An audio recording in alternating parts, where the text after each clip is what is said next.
इस कहानी के पहले भाग में आपने देखा कि कैसे रति की शादी एक ऐसे घर में हो जाती है जहां उसकी सास सौतेली होती है और वो पूरे घर वालों को अपने इशारों पर नचाती है। रति छत से सूखे कपड़े उतार कर ले जा रही थी कि तभी उसकी नजर लक्ष्मी पर पड़ती है, जो किसी तरह चोरी से सुनील की अलमारी खोलने की कोशिश कर रही होती है। अरे, ये माँ जी को क्या हो गया? चोरों जैसे क्यों आप मेरी अलमारी खोल रही हैं माँ जी? आपको क्या चाहिए मुझे बताइए। अरे वाह, क्या चाहिए मुझे बताइए। अरे मैं इस घर की मालकिन हूँ, पूरा घर मेरे इशारों पर नाचता है और तुम्हें बताऊं कि मुझे क्या चाहिए? हट यहाँ से। और वो उसे जोर से धक्का देती है। जैसे ही लक्ष्मी रति को धक्का देती है, उसके सर पर चोट लग जाती है और वो बेहोश होकर गिर जाती है। रति के आसपास पूरा परिवार खड़ा रहता है। डॉक्टर जैसे ही उसे देखकर जाता है, रति को होश आता है। अरे बेटा, तुम दूर क्यों खड़े हो? मेरे पास आओ, मैं तुम्हारी माँ हूँ, कमला। रति के मुंह से लक्ष्मी सारंग की माँ का नाम सुनती है तो हैरान सी रह जाती है। क्या बोला रति बहू? चुप कर डायन, तूने मेरे पति और बेटे का हाल बेहाल कर दिया। अब तू मेरी बहू को भी गुलाम बनाना चाहती है? रुक, अभी मजा चखाती हूँ।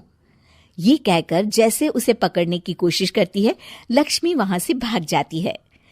लक्ष्मी के जाने के बाद रति अपने ससुर और पति की तरफ देखकर मुस्कुरा देती है। दोनों समझ जाते हैं कि ये रति की चाल है।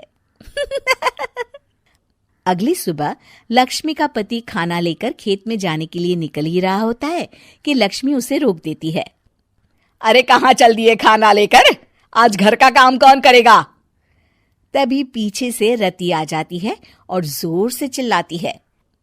कौन इनको काम पर जाने से रोक रहा है? मैं अभी उसे मजा चखाती हूँ। जैसे ही रति लक्ष्मी की तरफ बढ़ती है, लक्ष्मी घबरा जाती है। मैं तो मजाक कर रही थी बहन। आखिर मैं कौन होती हूँ रोकने वाली? मैं तो बस ये पूछ रही थी कि घर का काम कौन करेगा? कौन क्या? तू करेगी। चल उठा झाड़ू और शुरू हो जा। लक्ष्मी पूरे घर में झाड़ू पोछा लगा रही होती है कि अचानक सामने सारंग खड़ा हो जाता है। अच्छा माँ, मैं काम पर जा रहा हूँ। रति के मामा की फैक्ट्री है, मैं वहां आज से मैनेजर के तौर पर काम करूंगा। सैलरी भी अच्छी है। अरे सारंग, तुझे क्या जरूरत पड़ गई काम करने की? और बेटा, तू बाहर काम करेगा तो इस बड़े से घर को मैं कैसे संभालूंगी? अभी तो पूरा काम बाकी पड़ा है। तभी वहां रति आ जाती है। अरे बेटा सारंग, जा, नौकरी पे जा रहा है ना, जा। और हाँ, आते वक्त घर के लिए सब्जियां ले आना। ये लक्ष्मी बैठी बैठी मोटी हो रही है, जरा काम भी तो कर ले।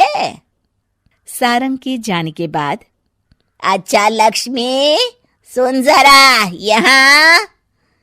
लक्ष्मी अपनी बहू रति को सारंग की पहली माँ जो मर गई है वो समझकर उसके पास जाती है। अरे बहन, ऐसा क्या हो गया जो तुम्हें वापस आना पड़ा? मैं तो बड़े ही प्यार से इस परिवार को चला रही थी। प्यार से तो मैं बहुत साल से तुझे मजा चखाना चाहती थी, लेकिन किसी औरत का शरीर मुझे नहीं मिल रहा था प्रवेश करने के लिए। अब से ना मैं बहू के शरीर में रहूंगी। और हाँ, तूने कोई भी चालाकी दिखाई या मेरे घर के लोगों को परेशान करने की कोशिश की तो तेरा गला दबा दूंगी। लक्ष्मी रति के मुंह से ये सुनकर डर जाती है और शाम को अपने बेटे और पति के सामने जाकर कहती है, तुम दोनों मुझे माफ कर दो। मैं अब तुम दोनों को कभी परेशान नहीं करूंगी।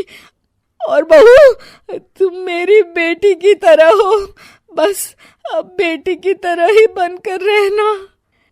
लक्ष्मी उन लोगों को इतना कहकर वहां से चली जाती है और उसके जाने के बाद तीनों एक दूसरे की तरफ देखकर हंस देते हैं।